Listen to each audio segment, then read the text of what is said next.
کوونکې سزا ټاکل شوې ده.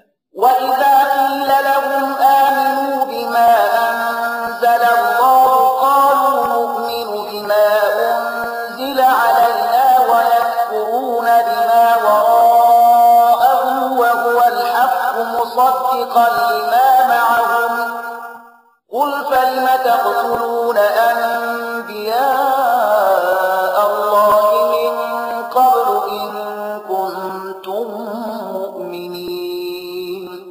کله چې هغو ته وویل شي چې پر هغه څه چې الله را لېږلي دي ایمان راوړئ، نو وایي موږ یوازې پر هغه څه ایمان راوړو چې موږ یعنې د بني اسرائیلو نسل ته راغلي دي.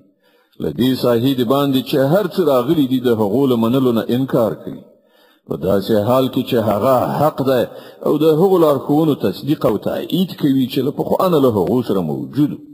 ښه نو هغو ته ووایه که تاسې پر هماغه لارښوونه ایمان لرئ چې تاسې ته راغلې وه، نو له دې نه مخکې مو د الله هغه پیغمبران ولې وژل چې په خپله د بني اسرائیلو په نسل کې زیږېدلي وو.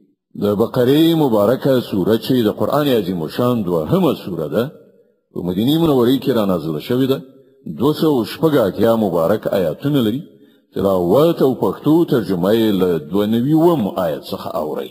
ولقد جاءكم موسى بالبينات ثم اتخذتم العجل من بعده وأنتم ظالمون.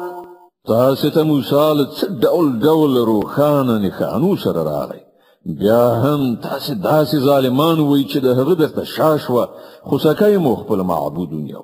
وإذ أخذنا ميثاقكم ورفعنا فوقكم الطور خذوا ما آتيناكم بقوة واسمعوا قالوا سمعنا وعصينا وأشربوا في قلوبهم العجل بكفرهم قل بئس ما يأمركم به إيمانكم إن كنتم مؤمنين. بیا لږه هغه پیمان در په زړه کړئ چې پر تاسې باندې د توره غره په راپورته کولو موږ درڅخه اخیستی وو. موږ تاکید کړی وو چې کوم هدایت درلیږو پر هغو په کلکه عمل وکړئ او غوږ ورته کېږدئ، وایې اورئ. ستاسې پلرونو نیکونو وویل چې موږ واورېدل خو مو نه منل، او هغوی داسې باطل پرستانو چې په زړونو کې د خوسکي مینه ناسته وه. وایه که تاسې مؤمنان یې نو دا عجیبه ایمان دی چې تاسې ته د داسې ناکاره حرکتونو امر کوي. قل إن كانت لكم الدار الآخرة عند الله خالصة من دون الناس فتمنوا الموت إن كنتم صادقين. دوی ته ووایه چې که د آخرت کور له نورو ټولو انسانانو پرته یوازې ستاسې لپاره خاص ګرځول شوی دی، نو تاسې ته ښایي چې د مرګ هیله مند شئ که چیرې رښتیا ویونکي یاست. ولن يتمنوه أبدا بما قدمت أيديهم والله عليم بالظالمين. باور ولرئ چې دوی به هیڅکله د هغه هیله ونه کړي، ځکه چې دوی په خپلو لاسونو سرته رسولي او هلته یې لیږلي دي. هغه دا ایجابوي چې هلته د ورتګ هیله ونه کړي. الله د دې ظالمانو له حاله خبر دی.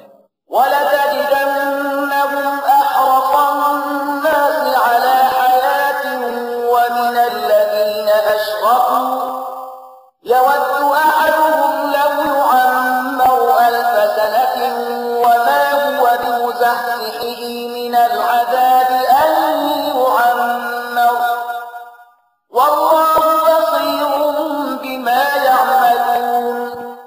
تبه هغوی له بله هر چانه د ژوند حریصان ومومي، ان تر دې چې دوی په دې کار کې له مشرکانو نه هم وړاندې شوي دي. د هغو هر یو دا غواړي چې په څه شان 1000 کاله ژوند وکړي، په داسې حال کې چې اوږد عمر خو هغوی له عذاب نه لرې غورځولی نه شي. څه عملونه چې دوی کوي الله خو هغه ویني. قل من كان عدوا لجبريل فإنه نزله على قلبك بإذن الله مصدقا لما بين يديه وهدى وبشرى للمؤمنين. دوی ته وایي چې کوم څوک چې له جبرائیل سره دښمني لري، هغه دې په دې وپوهیږي چې جبرائیل د الله په اجازه دا قرآن ستا زړه ته رسولی دی چې د پخوانیو راغلیو کتابونو تصدیق او تایید کوي او د مؤمنانو لپاره لارښودنه او د بري د زیري په توګه راغلی دی. من كان عدوا لله وملائكته ورسله وجبريل وميكال فإن الله عدو للكافرين. څوک چې د الله او د هغه د فرښتو او د هغه د پیغمبرانو او د جبرائیل او میکائیل دښمن وي، الله د دې کافرانو دښمن دی. ولقد أنزلنا إليك آيات بينات وما يكفر بها إلا الفاسقون. مونږ تاسو د اسیا آیاتونه د لېږلي دي چې په ډاګه څرګنده د حق ښکاره کوونکي دي او د هغو له پیروۍ نه یوازې هماغه خلک منکریږي چې فاسقان دي. أَوَكُلَّمَا عَاهَدُوا عَهْدًا نَبَذَهُ فَرِيقٌ مِّنْهُمْ بَلْ أَكْثَرُهُمْ لَا يُؤْمِنُونَ. آیا تل داسې نه ده شوې چې کله یې څه ژبنه کړې ده نو له هغو نه یوې نه یوې ډلې هغه شاته غورځولې ده، بلکې د هغو زیاتره کسان داسې دي چې د زړه له کومې ایمان نه راوړي. ولما جاءهم رسول من عند الله مصدق لما معهم نبذ فريق من الذين أوتوا الكتاب كتاب الله وراء ظهورهم كأنهم لا يعلمون. او کله چې هغو ته د الله له لوري کوم پیغمبر د هغه کتاب تصدیقونکی او تاییدونکی راغلی دی چې له پخوا نه له دوی سره موجود و، نو له دې اهل کتابونه یوې ډلې د الله کتاب په داسې شان شاته وغورځاوه لکه چې دوی په هیڅ نه پوهېږي. واتبعوا ما تتلو الشياطين على ملك سليمان وما كفر سليمان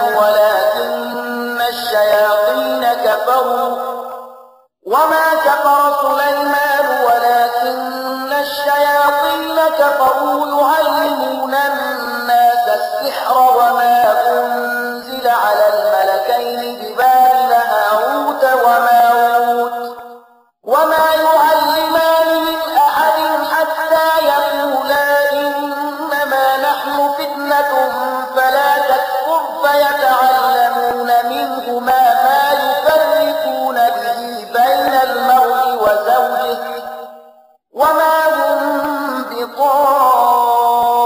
بضارين به من أحد إلا بإذن الله ويتعلمون ما يضرهم ولا ينفعهم ولقد علموا لمن اشتراه ما له في الآخرة من خلاق ولبئس ما شروا به أنفسهم لو كانوا يعلمون. او په دې لړ کې د هغو شیطانانو پیروي وکړه چې شیطانانو د سلیمان د سلطنت د نوم په اخیستلو وړاندې کول، په داسې حال کې چې سلیمان هیڅکله نه دی کافر شوی. د کفر مرتکبین خو هغه شیطانانو چې خلکو ته یې کوډې ښودلې، هغو هغه څه تعقیبول چې په بابل کې پر دوو فرښتو هاروت او ماروت باندې نازل شوي وو. په داسې حال کې چې هغو فرښتو به چې هر کله چاته هغه ښودل نو لومړی به یې په ډاګه دا خبره ورته کوله چې ګوره مونږ یوازې د ازمایښت لپاره یو، نو مه کافر کېږه. بیا هم دې خلکو له هغو نه هغه څه زده کول چې په هغو سره د میړه او ښځې ترمنځ بیلتون راولي. ښکاره وه چې د خدای له اجازې پرته هغو په دې وسیله هیچاته هم ضرر نشو رسولی، خو له دې سره سره یې داسې څه زده کول چې په خپله د هغو لپاره ګټور نه بلکې زیان، او هغو ته ښه معلومه وه چې څوک د دې شي خریدار شي د هغه لپاره په آخرت کې هیڅ ونډه نشته. څومره ناکاره سودا ده چې د هغې په بدل کې هغو خپل ځانونه خرڅ کړل. کاشکې هغوی ورباندې پوهېدله.